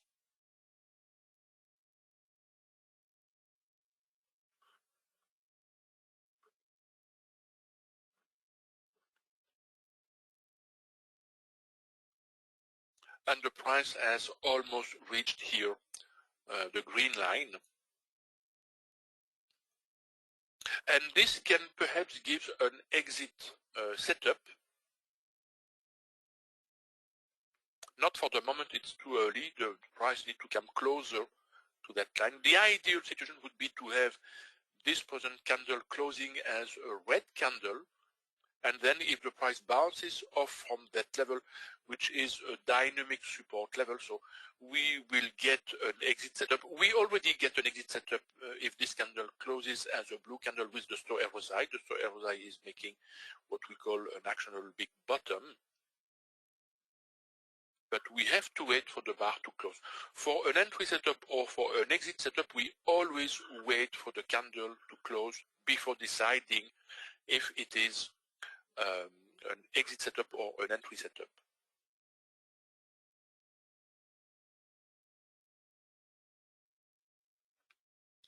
And in the meantime, because the max price or this pink line, or we have to wait for the candle to close to be able to adjust the stop loss following this pink line. The name of this pink line is the max price channel.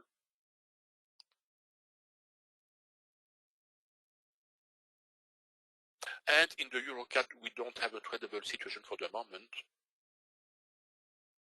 because the slow bus is still green. So we are forbidden to take a short position. What is the green line? The green line rod is a dynamical support or resistance. I will not give all the ingredients of the max here in this presentation. They are explained in details in the course. But you can see how the price nicely follows that line sometimes. And if I widen a little bit my chart, so the price nicely follow. We have several such lines on the chart, and so the price often follows these lines. They are very nice area of consolidation or support resistance. Lol, didn't know. I have it from primer. No, you don't have it from primer, Rod. No. They are taught in the standard course, but not in the primer. Incredible, always learning something new.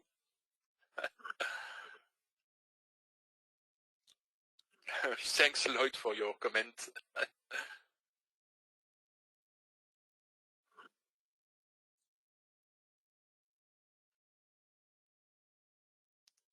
It takes time for the candle to close, so we need to be patient. But we know that we are in a risk-free situation. So, and when we are in a risk-free situation, we can have all the patience we need before any decision. But I would like to show you the close of the trade before we wrap up this session, just to show you how it is easy to do.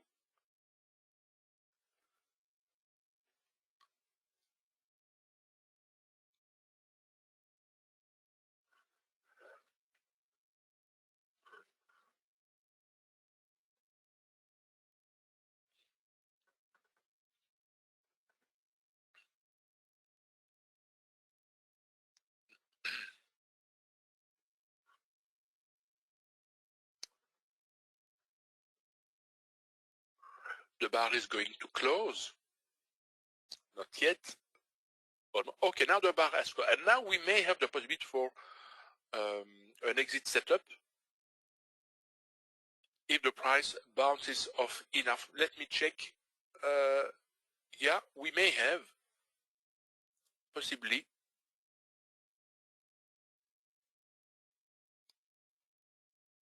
And because the candle has closed, I see that I can a little bit adjust my stop loss. So where can I do that? I can do that a few pips below, so around this point, locking a little more profit on the stop loss.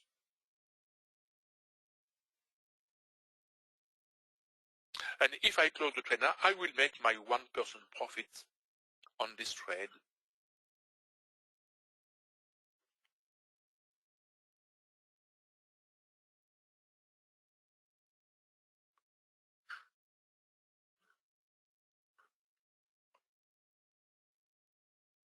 So we may have an exit setup appearing soon, so here.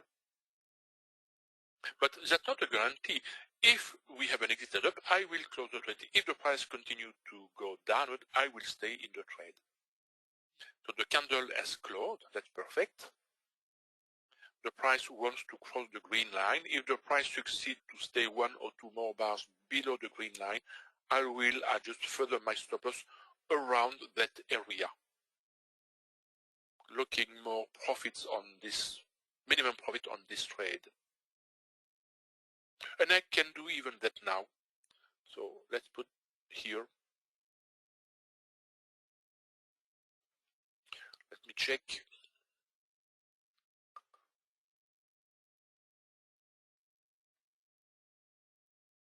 Yeah, we have a good spot, so here, even there.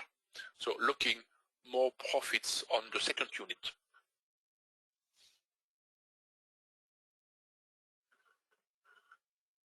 And you can see that in this example, I don't follow the pink line. The pink line is our general rule to adjust the stop loss, but we have an alternative rule when the stop loss size becomes too large. And it is based on a concept which is named the 2 or 3 level of resistance. And when you know that rule, so it's very easy to know where to adjust your stop loss, keeping your stop loss far enough from the price to have a safe stop loss.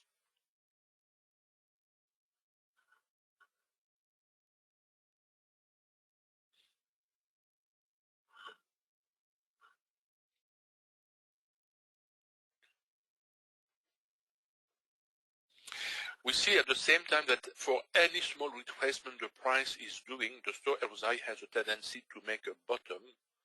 And so if the store RSI makes a bottom, this is an example of an exit setup the store RSI will give us. But we have always to wait for the candle to close. Now we may have a nice exit setup. So here, so if the price comes back at the level of my yellow line, but this is a coincidence, it is not the rule, but because we need to measure some distance. If the price comes back to the level of my yellow line, so I will make my x66, because this is an exit setup, and I want to illustrate that exit setup.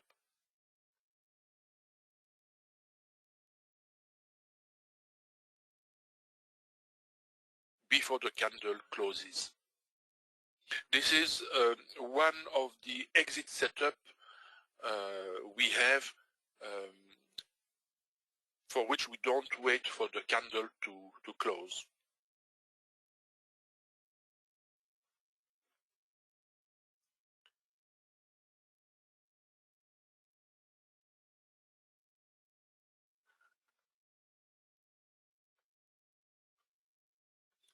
No, the price has not retraced enough.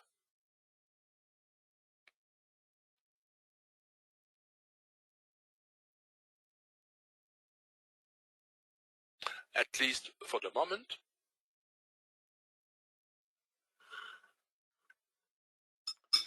I'm going to drink a small sip of water. Oh, now I have to push on the XXX button. I close the trade now, okay? And because of the spread, of course, my trade has been closed a bit higher due to the spread. And so we can see that the second unit, just a moment, I'm going to take a small sip of water.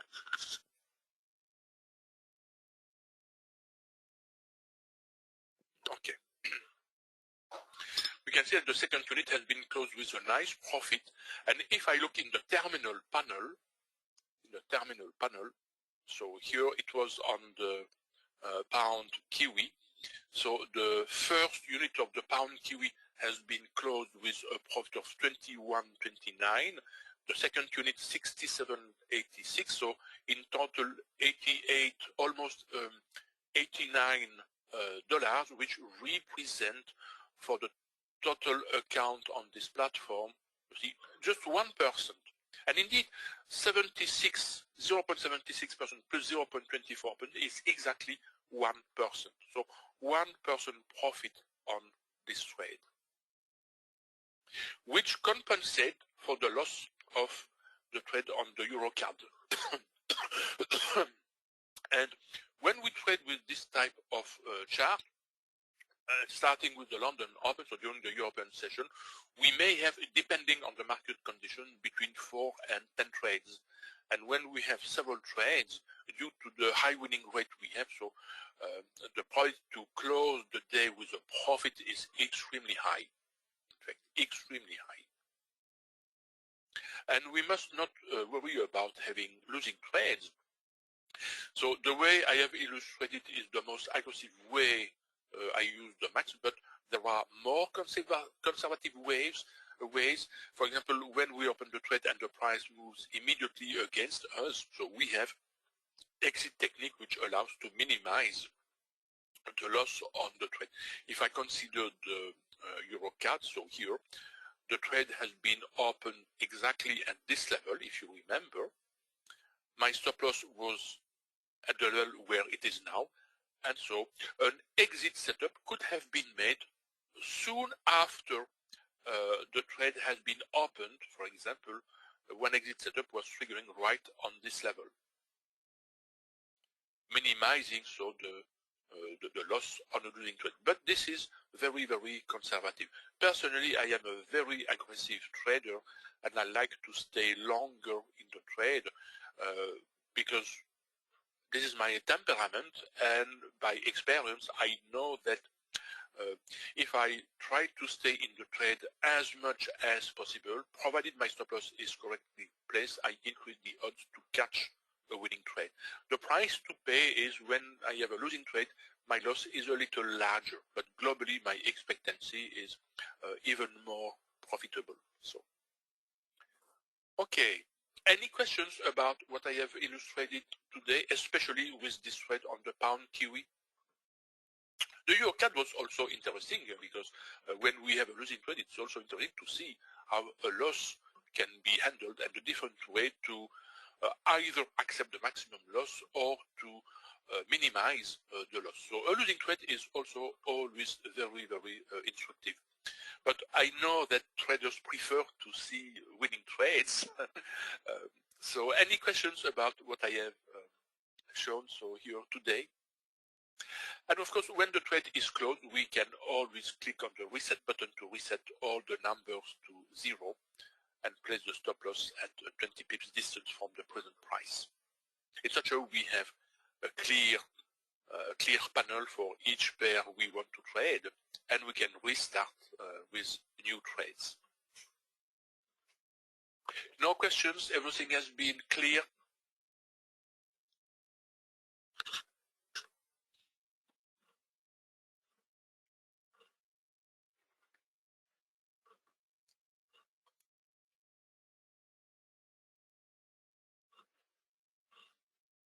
No questions? I hope it's clear for you, Ilker. No, I'm joking. I know you are with us for a long time period now, and so the max is becoming more and more familiar. I hope so. And I wish you that. Thank you, Anthony. Be well too.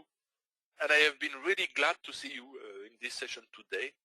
I hope someday we will see you again in our scrolling party on the Saturday evening. Thank you, Ingrid. Really appreciate. Have also a great day, a great evening, a great weekend. We have a scrolling party tomorrow, Saturday, but it is the bonus session of the Max Primer, so it is a special scrolling party. So, what is the purpose of scrolling party? Well, this is a good question. A scrolling party is a practice session, and the practice session is available for free for our Max members. And so we have several types of scrolling parties. We have scrolling party dedicated to the Max Primer, scrolling party dedicated to the Max Standard, and some of them dedicated to the Max Sum. And during each scrolling party, what we do is we choose a pair, we choose a date, a specific date, and so we replay the chart and to see how the rules apply and what kind of result we could have achieved following the rules. So it's a way to replay a chart. We replay a chart with the FX simulator, and it's also a very nice opportunity to explain some nuances about the max, or how some nuances applies, in fact. Do you have scrolling parties for all levels? Yeah, primer, standard, and sum. So we have on average 4 scrolling parties per month, on average 4 or 5, depending on the number of Saturday. There is always 2 scrolling parties for the primer, 1 or 2 for the standard, and from time to time 1 for the sum.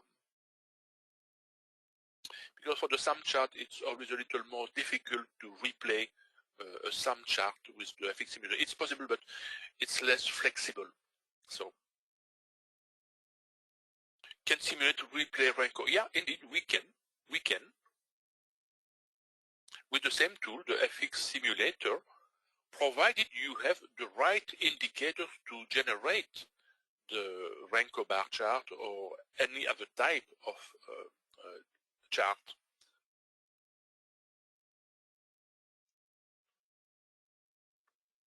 With the appropriate tool, you can use whatever you want with MetaTrader. I'm going to check if I have not missed some question. If there is a question I have not answered, so feel free to repost it in the question area. So I'm scrolling through the questions, and I think I have answered all of them, or Craig has answered some of them.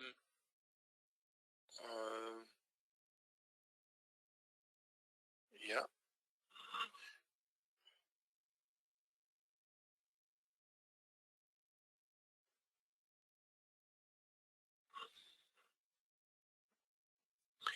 Now, to find that simulator, simply Google for soft for FX Forex simulator, and you will find it. So you can download a demo version, and with the demo version, you can use almost all the features of that simulator.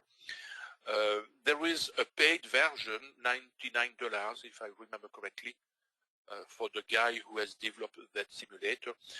And with the paid version, the paid license, you have the possibility to simulate the trade executions, which is not the case with the free version.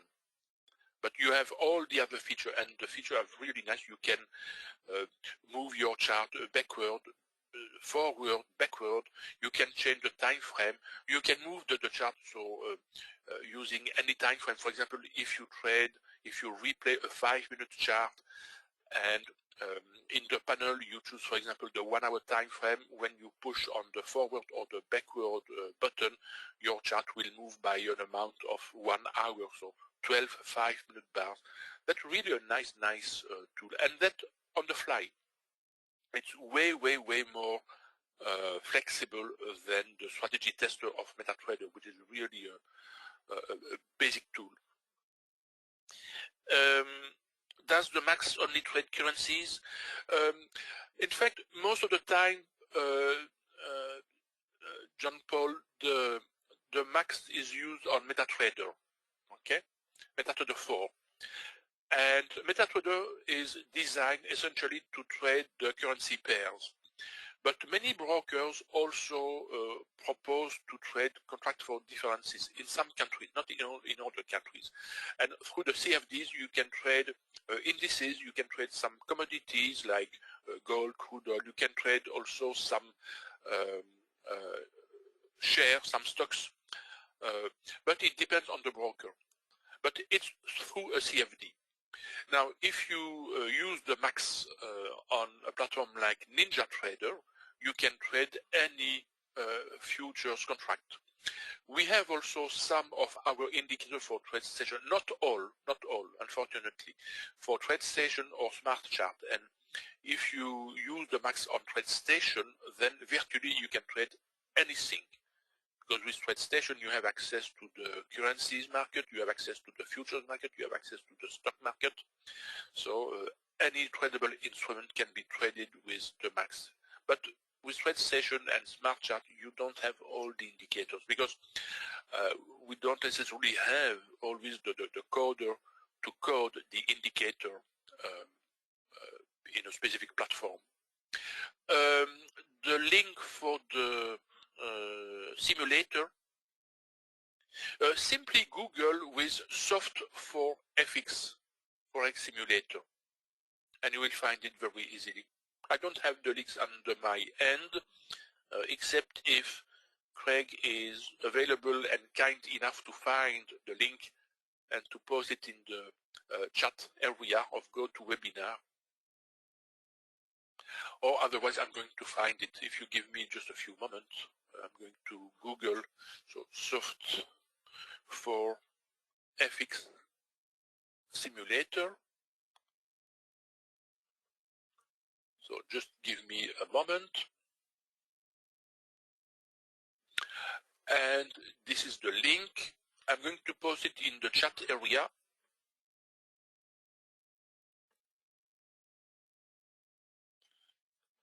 So FX simulator.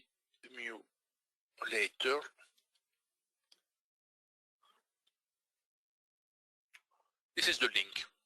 And when you go on the page, when you go on their page, let me show you their page. So you, this is their homepage.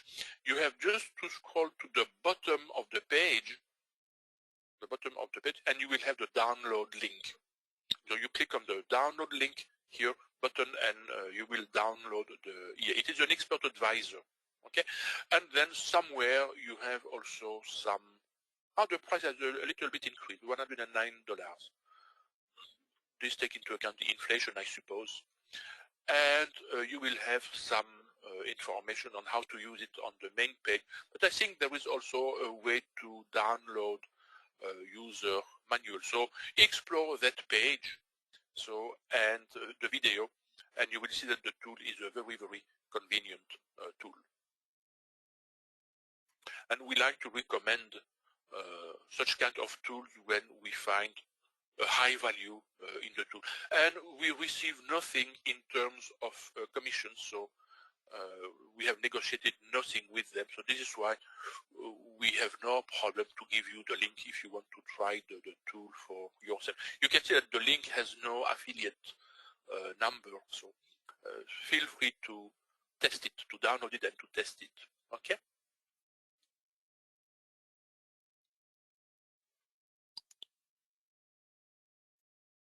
A platform which is often asked is sink or swim. Unfortunately, we don't have the indicator for sink or swim. There is another platform I'm considering myself more and more is TradingView, but we don't have the indicators of the max for TradingView.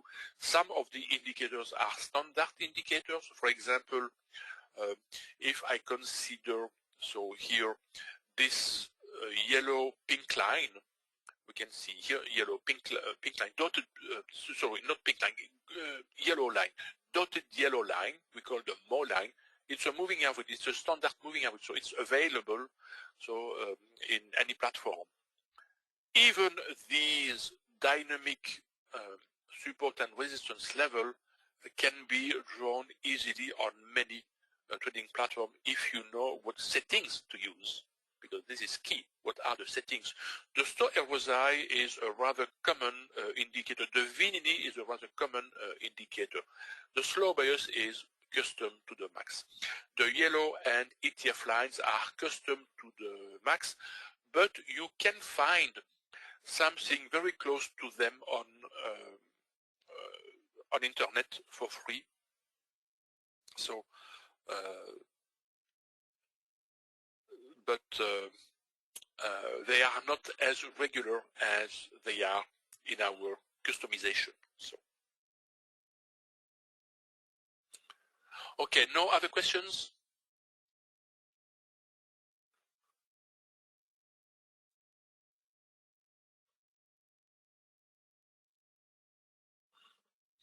So if there are no other questions, I think it's a good moment to wrap up here this session. You can see that the price is indeed bouncing off around this support level, dynamic support level. So, but I still believe that there is still further potential for the price to go to the downside, but the price has already made a nice movement. The distance from between the highest high and the lowest low of the day is 336 pips. So which is a good movement. But there is still potential because the Kiwi is still very strong. The pound is weak. With the euro, the pound and the euro are the two weakest currencies. The Kiwi is the strongest currency. So there is still a nice potential to the downside. So observe the price movement. But the problem I can see with the pound Kiwi, which is not the case with the euro card, is we are approaching in 1 hour and a half. In half an hour, the Frankfurt close, and in 1 hour and a half, the London close. And after that, usually, there will be no potential left for the pound Kiwi to move, because the pound Kiwi moves better during the Asian and the European session, not so much during the second part of the US session. And furthermore, we are approaching the end of the day, but also the end of the week. And so the potential will shrink progressively. So, okay, I thank you very, very much for your participation today. What I really like is how calm you are while trading. Yeah, it's necessary. You know what is the key point to stay calm when trading, John Paul, is to know exactly how your risk is evolving. If you don't feel comfortable in your trade, there may be two reasons, at least two reasons. One of the common reasons is because the risk you take for the trade is too big. And when you have a loss, that loss is too large and it hurts you. And so try to decrease your risk. For example, if you are used with a risk of 2%, try with just 1%, and if you will feel more comfortable. Or if your trading process will be made with less stress. And a second reason to stay calm is because you have a total control. When you have the right number, you have a total control on your risk, and so you can better control your risk. And when you know that you can better control your risk, when you see how your risk is evolving in your favor, then you will learn to be much more comfortable and much more calm in your trading. So the trade risk management is one essential key. It's even one of the key secrets, in fact, to successful traders and to trade without stress. Yeah, the risk management helps indeed. Because what is often considered in many trade risk management by many traders, they define rule to fix a stop loss, which is perfect, and they have rules to define a target profit.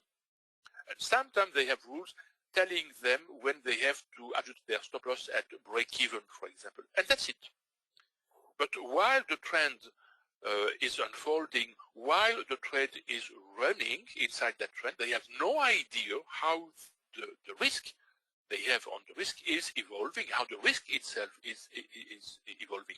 Because sometimes, so we will have a nice opportunity to reduce the risk, and further we reduce the risk, better we feel, in fact.